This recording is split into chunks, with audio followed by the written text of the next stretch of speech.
Bangla QR আনছে সরকার।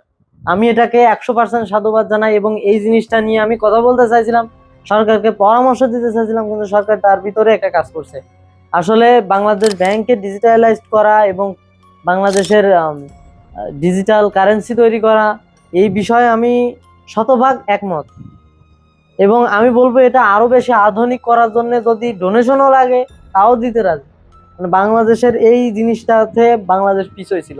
আমি sure আমি এই বাংলা কিউআর না, শুধু বাংলাদেশের ব্যাংক আরো বেশি আধুনিক হোক, বাংলাদেশ ব্যাংক আরো বেশি আধুনিক এবং ডিজিটাল কারেন্সি যদি হয়, তাহলে মানি লন্ডারিং বা অন্যান্য অবৈধ কর্মকাণ্ড কিন্তু করার সুযোগ থাকবে না। তা আমি আমি বিশেষ করে আমি থার্ড পার্টি বা অন্যান্য কোম্পানি ব্যবসা করুক আমার কাছ থেকে, আমি কিন্তু এটা চাই না। আমার সরকার ব্যবসা করুক আমার থেকে। বাংলাদেশে যে টেলিটক সিম আছে, আমি নিজেও একটা সিম ব্যবহার করি, সিমটায় নেটওয়ার্ক পায় না, 4G নেটওয়ার্ক ব্যবহার করা যায় না। যদি ভালো সার্ভিস পাওয়া যেত, সত্যি আমি সেই সিমটা কন্টিনিউ ব্যবহার করতাম, ভালো সার্ভিসিং পাইতো। একটা সরকারি প্রতিষ্ঠান, বাংলাদেশের সরকারি প্রতিষ্ঠানগুলোর অবস্থা আসলেই খারাপ। মানে বিষয়টা আজকে কথা বলতেছিলাম টেকনিক্যাল ব্যাপার নিয়ে, তারপরেও রাজনৈতিক ব্যাপারের দিকে চলে যাচ্ছে কথাটা। তবে যেটা বলতে চাই সেটা হচ্ছে বাংলা কিউআর সিস্টেমটা আসলেই অত্যন্ত প্রশংসনীয়। আর এই সিস্টেমটার একটা জায়গায় আপত্তি সবার থাকবে, সেটা হচ্ছে এই যে 1011 টাকা একটা সরকারি জিনিস হয়ে এত বেশি চার্জ, আসলে 1011 টাকা। দোকান বা এজেন্ট সিস্টেমে, অর্থাৎ এজেন্টের যদি খরচ বেশি হয়, তাহলে এইটা আসলে ব্যবহার করা আসলে বেশি টাফ হয়ে যাবে। এই যে 1011 টাকা, এটা অতিরিক্ত বেশি হয়ে যায়। আপনি আমি যদি নগদে দেখি, নগদে 9 টাকা, বিকাশে আবার শ্রমিক বা বেতনের ক্ষেত্রে হয় বিকাশে 5 টাকা করে। তো সেইখানে অনেকটা করতে পারেন, তাহলে তো কাস্টমার আসবে না। এখন জোর করতেছেন এই বিষয়, জোর করলে দেখা যাচ্ছে, হ্যাঁ জোর করে আসলে আমাদের ব্যাংকে অবশ্যই সরকার জোর করে আনতে পারে, আমি এই জিনিসটাকেও অ্যাপ্রিসিয়েট করি, সরকার শাসনও করবে। আর এই বিষয়টা শাসন করাটা আসলে অযৌক্তিক কিছু না।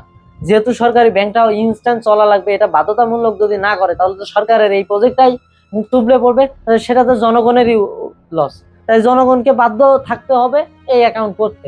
আমি তো শিওর, আমি তো অতি দ্রুতই এই অ্যাকাউন্ট চালু করব। কিন্তু আমার কথা হচ্ছে যে এই যে 1011 টাকা আপনারা নিচ্ছেন, এইটা আসলেই মানুষের জন্য টাফ হয়ে যাচ্ছে। আমি বলি সে সিস্টেমটা হচ্ছে যে আপনারা কার্ডিং সিস্টেম করেন, আরো বেশি ডিজিটাল করেন, সেটাই ভালো হয়। আরো বেশি ডিজিটাল করেন, যেমন ধরেন ডাচ বাংলা অ্যাকাউন্টে কিন্তু আমাদের বাৎসরিক একটা চার্জ কাটে কার্ডে। অর্থাৎ আমাদের কার্ড সিস্টেম হোক, বাংলাদেশ ব্যাংকের একটা কার্ড সিস্টেম হলে সব থেকে ভালো হয়। কার্ড বা এই যে রকেটের যে সিস্টেমটা সব থেকে ভালো, কার্ড থেকে যাওয়ারও কোনো সম্ভাবনা থাকে না। বাট প্রেস করবো, নাম্বার ডায়াল করবো, ব্যাস বের হয়ে আসবে, সব থেকে ভালো বিষয়টা এমন। আর ডিজিটাল কারেন্সি হলে মানি লন্ডারিং বা অবৈধ কর্মকাণ্ড বা টাকা আত্মসাৎ, লোপাট, এইগুলোর ডেটাবেস কিন্তু সরকারের কাছে থাকবে, এগুলা দেখতে পারবে সরকার। একটা ভালো উদ্যোগ, তবে অ্যাপ্রিসিয়েট করতেছি। সেকেন্ড যে কথা নিয়ে আমি আলোচনা করবো সেটা হচ্ছে যে বাংলাদেশের সিস্টেম গুলো কেনার জন্য যে টাকা লাগে, এত এত টাকা, আসলে এত টাকা লাগে না। এই যে সিস্টেম গুলো কেনার জন্য সরকার টাকা দেয়, এই টাকা কিন্তু হিউজ, এবং কোয়ালিটিফুল এবং মানসম্মত জিনিস কেনার জন্য সরকার টাকা দেয়। কিন্তু সরকারি যে দপ্তরে যে কাজ করার যে সমস্ত কর্মকর্তা আছে, তারা কিন্তু এই টাকা ঠিকই আত্মসাৎ করে দেয়। দেখা যাচ্ছে যে এই তো প্রমাণ হয়তো হয়েছিল, এই যে সংসদে যে ক্যামেরা কেনার জন্য 20 লক্ষ টাকার ক্যামেরা, আমি ভাবছিলাম হয়তো বা উন্নত মানের ক্যামেরা কিনবে, কিন্তু বাস্তবে এমনটা হয়নি।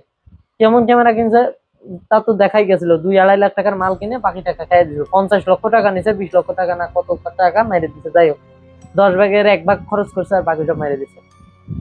যে মেরে দিচ্ছে সে লালের লাল। ঠিক এইভাবেই সার্ভারে কেনা হয়, দেখা যাচ্ছে যে সার্ভার কিনে একদম নিম্নমানের সার্ভার, সরকার টাকা কিন্তু দেয় কোটি কোটি টাকা।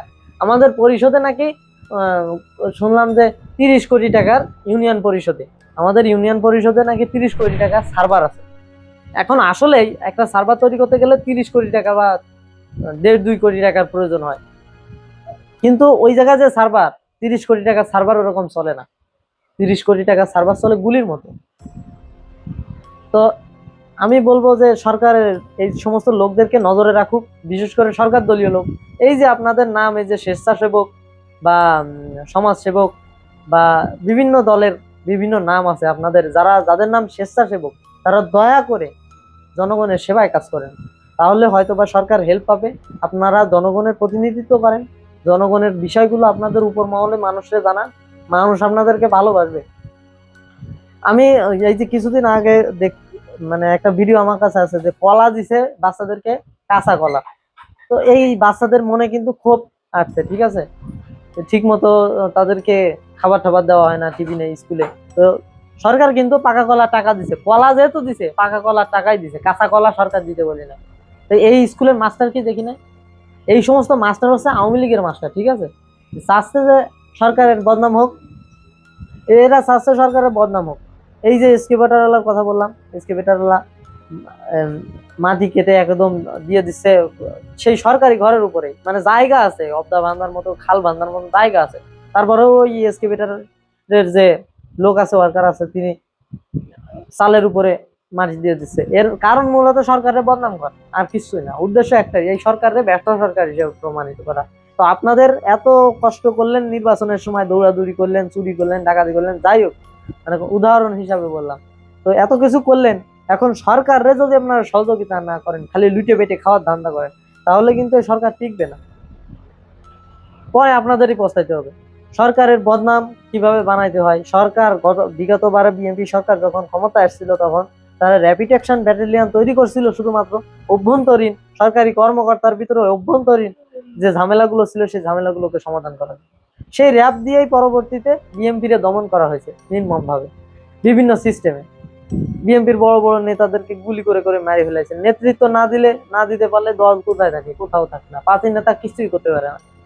তো কথা হচ্ছে এই যে আপনারা যারা স্বেচ্ছাসেবক সমাজসেবক আছেন, দয়া করে আসেন ভালো করে। আর এই যে কিউআর সিস্টেম আসছে, এটাকে সাধুবাদ জানাই, তবে এই রেটটা কমানোর দাবি জানাইতেছি, জোর দাবি জানাইতেছি।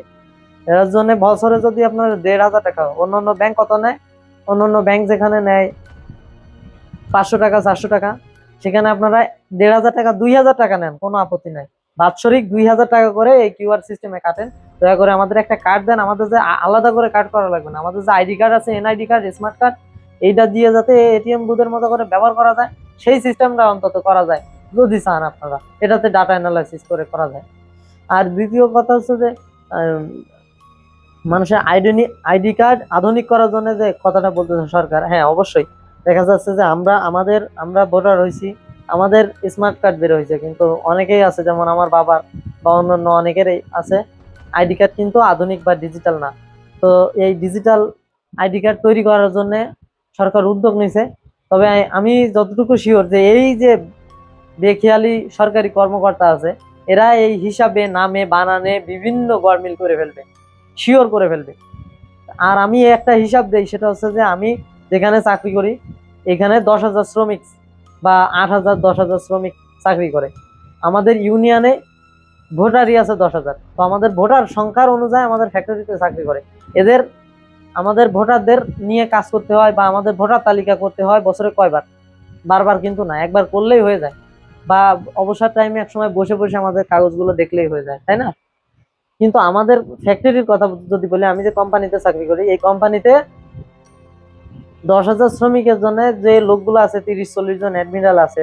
তো তারা কি করে, প্রত্যেক মাসে মাসে বেতন, প্রতিদিনের পাঁচ, অর্থাৎ প্রতিদিনের হাজিরা নিশ্চিত হয়েছে কিনা সেটা দেখে। যদি কারো হাজিরা অনিশ্চিত হয়ে থাকে, সাথে সাথে এসে তার সিগনেচার নিয়ে যায়, সিগনেচার আবার আইডেন্টিফাই করে। বিভিন্ন কাগজের ঝামেলা, এত কাগজের ঝামেলা, অথচ কোথাও ভুল থাকে না। ভুল নিয়ে, কাগজের ভুল হয় না বললেই চলে, হয়তো বা ২-১ বার হয়, সাথে সাথে সংশোধন। তাহলে সরকারি কর্মকর্তারা বেশি বেশি টাকা বেতন নিয়ে হয়তোবা আমাদের অ্যাডমিরালদের থেকে বেশি বেশি বেতন নেয়, বেশি বেশি সুযোগ সুবিধা পায়। দেখা যাচ্ছে যে বেলা ৯টার সময় ঢুকে ইচ্ছা মতো যায়, আর ৫টা বাজে চলে যায় ইচ্ছা মতো। তো এই যে সরকারের টাকা বিফলে যাচ্ছে এই যে সরকারি কর্মকাণ্ড ক্ষেত্রে, আমি গত ভিডিওতে বলছি যে স্বৈর শাসক হয় মূলত সরকারি কর্মকর্তারা। সরকারি কর্মকর্তা যখন নিরপেক্ষ ভূমিকা পালন করে না, সরকারের কর্মকর্তারা যখন অদায়িত্বশীল হয়ে যায়, তখন কিন্তু সমস্যাটা হয়ে ওঠে। এরাই হচ্ছে আসল স্বৈরাচার। এরা যদি সঠিক মতো কাজ না করে, জনগণের টাকায় বেতন পায়, বেতন পেয়ে যদি সঠিক মতো কাজ না করে, তখন এগুলো হয়। তো আমি বিনীতভাবে অনুরোধ করে বলবো যে এই যে আইডি কার্ডের ঝামেলায় যাওয়া হচ্ছে, এগুলোকে সাধুবাদ জানাই। সরকারের উদ্যোগ কখনো আমাদের অমঙ্গলের জন্য করে না, কিন্তু এইগুলা মানুষের ভোগান্তির কারণ যেন না হয়, জোর দাবি জানাচ্ছি। তো আশা করি ভালো থাকবেন সবাই, সুস্থ থাকবেন সবাই। আসসালামু আলাইকুম।